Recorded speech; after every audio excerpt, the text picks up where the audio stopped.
Welcome to Nicole's Notes, a study guide for everyday life and beyond. I'm your host, Nicole Zeller. Every episode, we dig into what matters: politics, relationships, culture, the absurdities that make being human so damn complicated. No apologies, no simplified answers, just clear thinking about messy things. Let's go. Episode 1: The Archetype. Why Tyrants Rise When People Feel Unseen. There's a pattern in history.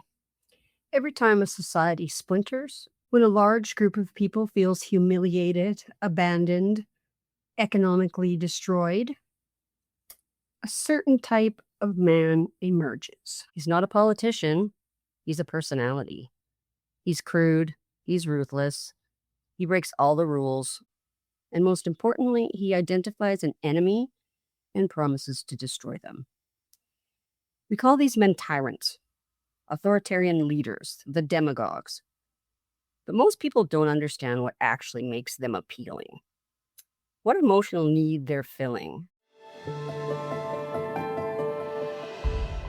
Today we're looking at the false savior, the man who promises to see you and fight for you, the man who is, in every way, using you. This is the most dangerous archetype in politics. And it keeps recurring because we keep creating the conditions for it. Let's understand why. The false savior has a very specific profile. He's usually wealthy, or pretends to be. He's usually masculine in a crude, dominating way. He says things that polite society would never say. He breaks social conventions, and he has absolute conviction in his own superiority. Most importantly, he identifies an enemy and promises to dominate them. He doesn't say, "I will build better infrastructure." He says, "Those people are the problem, and I will crush them." He doesn't say, "I will create policy solutions." He says, "The system is rigged against you, and I'm the only one strong enough to break it." And here's the thing: when you're resentful, when you feel invisible, when you believe the system is rigged, that's intoxicating. The false savior doesn't actually promise to improve your life. He promises something better. He promises to make your enemies lose. And when you're in resentment, that's all you want. I knew a man once who was economically stable but emotionally devastated. His ex-wife had moved on. He felt emasculated. He felt like the world had turned against men. He voted for a man who was openly hostile to women. I asked him, "How does that help you?"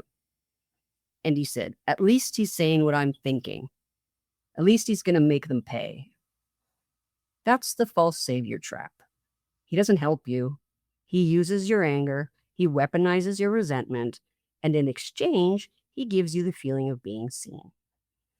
For a moment, when the false savior is pointing at your enemy and saying, "I see them, and I'm going to make them suffer," you feel powerful.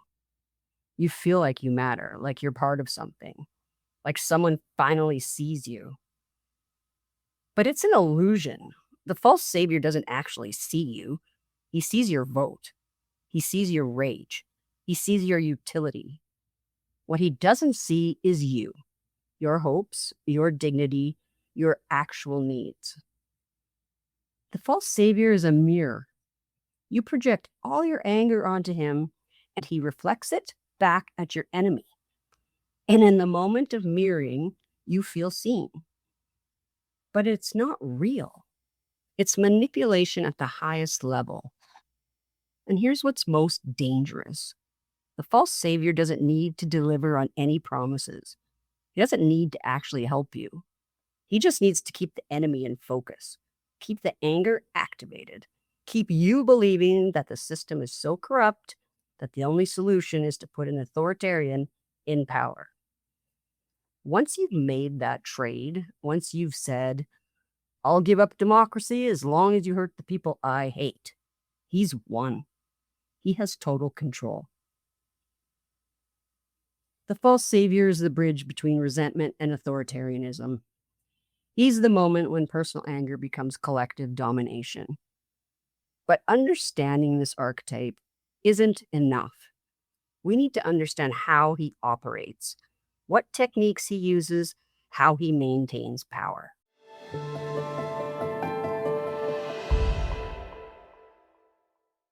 Next episode, how false saviors manipulate their followers. I'm your host, Nicole Zeller. Thank you for listening. And remember, stay fierce. The world will adjust.